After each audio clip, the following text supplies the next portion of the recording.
Hello दोस्तों, welcome to educational भैया। और आज का चैप्टर है द मेकिंग ऑफ साइंटिस्ट। इसका पहला पार्ट मैं पहले से बना चुका हूँ और उसका लिंक डिस्क्रिप्शन में गिवन होगा, तो जाके देख लेना।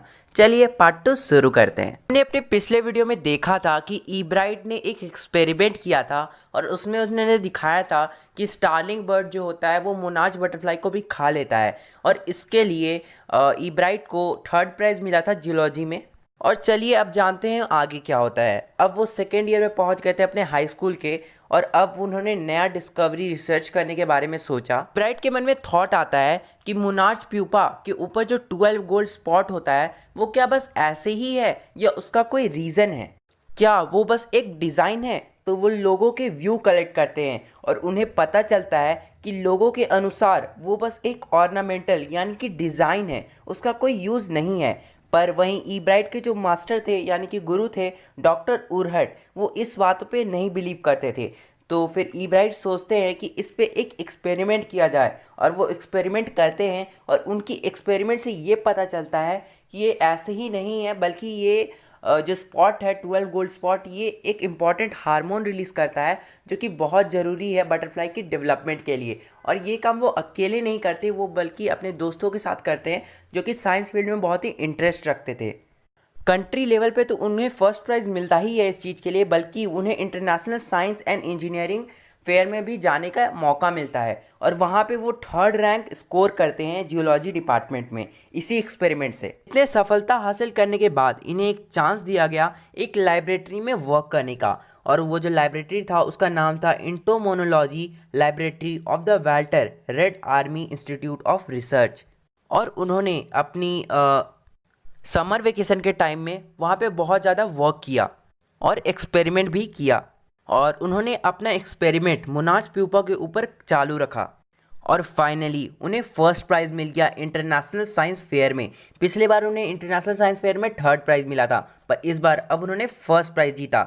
आप कंफ्यूज मत होना, पिछले बार उन्हें नेशनल जो लेवल पे एक्सपेरिमेंट का जो कंपटीशन हुआ था उसमें उन्हें फर्स्ट प्राइज़ मिला था और इंटरनेशनल लेवल पे 3rd, पर इस बार उन्हें इंटरनेशनल लेवल पे फर्स्ट प्राइज़ मिला और उन्हें फिर से उसी लाइब्रेटरी में काम करने का मौका मिला। अब उन्होंने इस टॉपिक में महारत हासिल कर ली थी, इसलिए वो स्टेप फर्दर मतलब आगे बढ़ना चाहते थे। तब उन्होंने नया टॉपिक चुना। अब उन्होंने मोनार्च बटरफ्लाई की विंग से एक सेल डेवलप किया और दिखाया यानी कि ये जो सेल है ये अब फर्दर डेवलप होगा एक नया एक नॉर्मल बटरफ्लाई के विंग स्केल्स में। अगर इसमें वो जो गोल्डन स्पॉट था मोनार्च प्यूपा का, उसका हार्मोन इसमें डाल दिया जाए तो। और यार अब बस फिर से इन्हें जियोलॉजी इंटरनेशनल फेयर में फर्स्ट प्राइज़ दिया गया, और उसके बाद ग्रेजुएशन के बाद वाली समर में उन्होंने फिर से अपना काफ़ी सारा टाइम उस लाइब्रेटरी में बिताया। बस वो आर्मी लाइब्रेटरी ही नहीं बल्कि यूएस डिपार्टमेंट ऑफ एग्रीकल्चर के लाइब्रेटरी में भी बिताया उन्होंने अपना टाइम। अब इनका एडमिशन हार्वर्ड यूनिवर्सिटी में हो गया। यार आपको पता ही होगा ये कितना बड़ा यूनिवर्सिटी है। पर फिर से समर के टाइम में ईब्राइट वापस से उसी लाइब्रेटरी में गए, एग्रीकल्चर यूएस डिपार्टमेंट वाला लाइब्रेरी में। सॉरी मैं लाइब्रेरी बोल दे रहा हूँ यार, लाइब्रेटरी, हाँ वहीं पे वो वापस से गए और उस गोल्ड स्पॉट के हार्मोन के बारे में फर्दर स्टडी किया। और उस लाइब्रेटरी में उन्हें जो बहुत सारे इंस्ट्रूमेंट पड़ी हुई मिली, उससे उन्हें काफ़ी ज़्यादा हेल्प मिली, और उस इंस्ट्रूमेंट की वजह से वो केमिकल स्ट्रक्चर उस हार्मोन का बहुत आसानी से समझ गए। और अब 1.5 साल बाद हार्वर्ड यूनिवर्सिटी में 1.5 साल पढ़ने के बाद उन्हें एक आइडिया मिल गया था न्यू थ्योरी के बारे में, सेल लाइफ के बारे में। और आज के दिन एक समय है, बताया जा रहा है कि उस दिन वो एक एक्सरे फ़ोटो देख रहे थे, और उस एक्सरे फ़ोटो में काफ़ी ज़्यादा केमिकल स्ट्रक्चर और हार्मोन के बारे में बहुत कुछ दिया गया था, और अचानक से उन्हें कुछ बहुत ही एक्स्ट्रा ऑर्डिनरी चीज़ दिखा। पर उन्होंने यूरेका या फिर आई डिड इट ऐसा कुछ चिल्लाया नहीं, बल्कि वो अंदर ही अंदर ये जान के बहुत ही खुश हुए कि उन्होंने आज एक बायोलॉजी पजल को सॉल्व किया है, और उन्हें इस सवाल का जवाब मिला कि how the cell can read the blueprint of its DNA. और उन्हें पता था कि डीएनए न्यूक्लियस का वो पार्ट है जो हेरिडिटी को कंट्रोल करता है। यार अब बायोलॉजिकल टर्म मुझे समझाने मत बोलना। यानी कि उन्हें बेसिकली ये पता चला कि डीएनए जो है वो लाइफ का ब्लूप्रिंट है। अब मत पूछना ब्लूप्रिंट क्या होता है, आपको पता ही होगा। एग्ज़ाम की वजह समय जो आपको एक फॉर्मेट मिलता है उसी को ब्लूप्रिंट कहते हैं। वैसे मैंने बता ही दिया, चलो छोड़ो आगे बढ़ते हैं। वैसे दोस्तों मुझे पता है ये चैप्टर बहुत ही गोलमाल है और मुझे भी ये चैप्टर अपने टाइम में समझ में काफ़ी टाइम लगा होगा क्या लगा था। तो 2-3 बार पढ़ना और ध्यान से सुनना, और अगर आप वीडियो देखने वक्त कुछ और भी काम कर रहे हो तो गारंटी यार ये चैप्टर आपको नहीं समझ में आने वाला, क्योंकि ये चैप्टर बहुत ही गोलमाल है और इसके हर लाइन में कुछ ना कुछ इम्पॉर्टेंट है। ठीक है, तो बिना टाइम वेस्ट किए आगे बढ़ते हैं। ब्राइट और उनके रूममेट जेम्स आर रात भर ड्राइंग बनाते रहे और प्लास्टिक मॉडल बनाते रहे उस मॉलिक्यूल का। फिर दोनों साथ मिलके उस थ्योरी को डिटेल्ड में लिखे और उसके बारे में डिटेल्ड में जानकारी और पढ़ाई किए। रिचर्ड ई ब्राइट अपने हार्वर्ड यूनिवर्सिटी में सेकेंड रैंक लाते थे, यानी कि वर्ल्ड का टॉप यूनिवर्सिटी में जाने के बाद भी सेकेंड रैंक लाना, वो भी 1510 बच्चे में। हाँ वही बच्चों में। और फिर उन्होंने ऑनर्स की हाईएस्ट डिग्री ली और उन्होंने हार्वर्ड मेडिकल स्कूल में अपना रिसर्च को आगे बढ़ाया।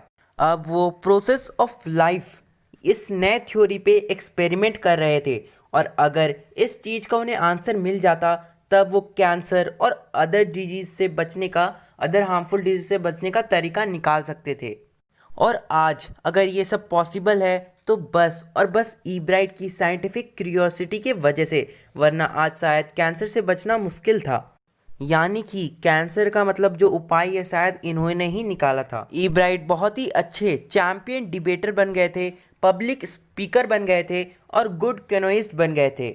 और यही नहीं बल्कि वो एक एक्सपर्ट फोटोग्राफर भी थे, और पर्टिकुलरली नेचर और साइंटिफिक एग्जिबिट्स के फोटोग्राफ लेने के लिए, यानी कि वो बटरफ्लाइज वगैरह की तस्वीरें लिया करते होंगे। रिचर्ड ई ब्राइट अपना ज़्यादातर एनर्जी डिबेट करते हुए and model United nation club में अपना ज़्यादातर एनर्जी बर्बाद कर देते थे या यूज़ कर देते थे, जो भी कहा जाए। अब उनके एक सोशल स्टडी टीचर थे जिनका नाम भी था रिचर्ड ए वियरर।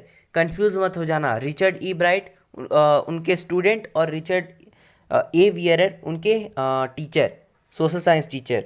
और अब रिचर्ड कहते हैं कि मिस्टर वियरर मुझसे काफ़ी खुश रहते थे, प्लीज़ रहते थे, क्योंकि मैं उनका ज़्यादातर टाइम इवन कि 3 से 4 घंटा अपने साथ रिसर्च करते हुए उनका टाइम बिता देता था।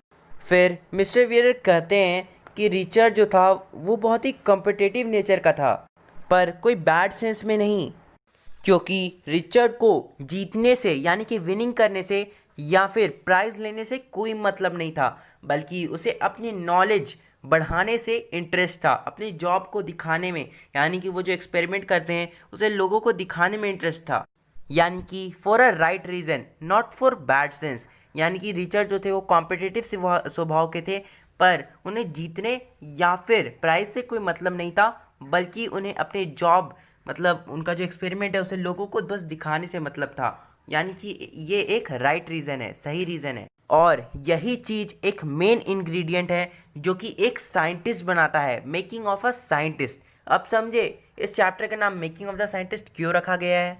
और एट द लास्ट लाइन वो कह रहे हैं कि the travel of monarch x के बुक से उनका जर्नी शुरू होता है साइंटिफिक का, और अब तक उनका साइंटिफिक का जर्नी चला ही जा रहा है और उनकी साइंटिफिक क्यूरियोसिटी कभी भी नहीं घटी।